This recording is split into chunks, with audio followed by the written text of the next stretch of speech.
ಗ್ರಾಮದಲ್ಲಿ ಸಂವಿಧಾನ ಜಾಗೃತಿ ಜಾಥಾ ಬೃಹತ್ ಮೆರವಣಿಗೆ. ಬಸವನ ಬಾಗೇವಾಡಿ ತಾಲೂಕಿನ ಹೆಬ್ಬಾಳ ಗ್ರಾಮಕ್ಕೆ ಸಂವಿಧಾನ ಅಂಗೀಕಾರಗೊಂಡು 75 ವರ್ಷ ಪೂರ್ಣ ಹಿನ್ನೆಲೆಯಲ್ಲಿ ಅದ್ದೂರಿಯಾಗಿ ಮಂಗಳವಾರ ಆಗಮಿಸಿತು. ಜಾಥಾವು ಇಟಗಿ ಗ್ರಾಮದಿಂದ ಹೆಬ್ಬಾಳ ಅಂಬೇಡ್ಕರ್ ಸರ್ಕಲ್ ಮೂಲಕ ಗ್ರಾಮದ ತುಂಬೆಲ್ಲ ಜಾಗೃತಿ ಜಾಥಾ ಮೆರವಣಿಗೆಯು ಡೊಳ್ಳು ಕುಣಿತ ಹಾಗೂ ವಿವಿಧ ವಾದ್ಯ ಮೇಳಗಳೊಂದಿಗೆ ವಿವಿಧ ಇಲಾಖೆಗಳ ಅಧಿಕಾರಿಗಳು, ಮುಖಂಡರುಗಳು ಮತ್ತು ಶಾಲಾ ಮಕ್ಕಳ ಸಾಂಸ್ಕೃತಿಕ ಕಾರ್ಯಕ್ರಮಗಳ ಮೂಲಕ ಎಲ್ಲರ ಸಮ್ಮುಖದಲ್ಲಿ ಅದ್ದೂರಿಯಾಗಿ ಜರುಗಿತು.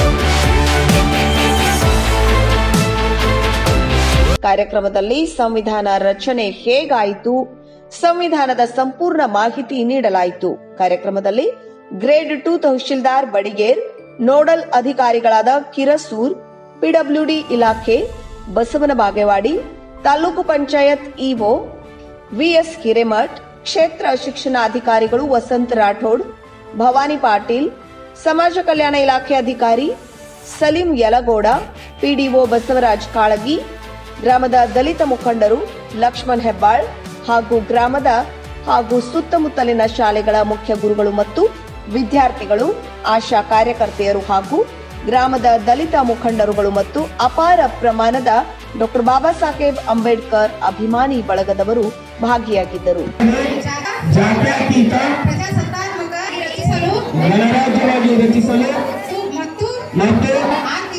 ಆರ್ಥಿಕ, ರಾಜಕೀಯ, ನ್ಯಾಯ, ವಿಚಾರ, ಅಭಿವ್ಯಕ್ತಿ ಹಾಗೂ ಆರಾಧನಾ ಸ್ವತಂತ್ರ.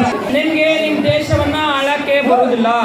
ಹಾಗೆ ನಿಮ್ಮ ದೇಶದವರಿಗೆ ಸಂವಿಧಾನ ಅಂದ್ರೆ ಗೊತ್ತಿಲ್ಲ. ಕೇವಲ ನೀವು ಆಳಿಸಿಕೊಳ್ಳೋದಕ್ಕಾಗಿ ಹುಟ್ಟೋರು.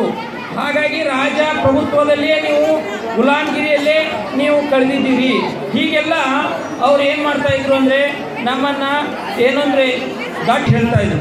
ಹಾಗಾಗಿನೇ ಒಬ್ಬ ಏನು ಹೇಳಿದ ಅಂದ್ರೆ ವೈರುಧ್ಯವನ್ನ, ಈ ಮಣ್ಣಿನ ಗುಣವನ್ನ ಎಲ್ಲವನ್ನು ವೀಕ್ಷಕರೇ, ನಮ್ಮ ಸತ್ಯಂ ವಾಹಿನಿಯ ಪ್ರತಿದಿನದ ಅಪ್ಡೇಟ್ ಮಾಹಿತಿಯನ್ನ ತಿಳಿದುಕೊಳ್ಳಲು ಸತ್ಯಂ ಟಿವಿ ಕನ್ನಡ ಯೂಟ್ಯೂಬ್ಗೆ ಸಬ್ಸ್ಕ್ರೈಬ್ ಆಗಿ ಹಾಗೂ ಬೆಲ್ ಐಕಾನ್ ಅನ್ನು ಕ್ಲಿಕ್ ಮಾಡಿ.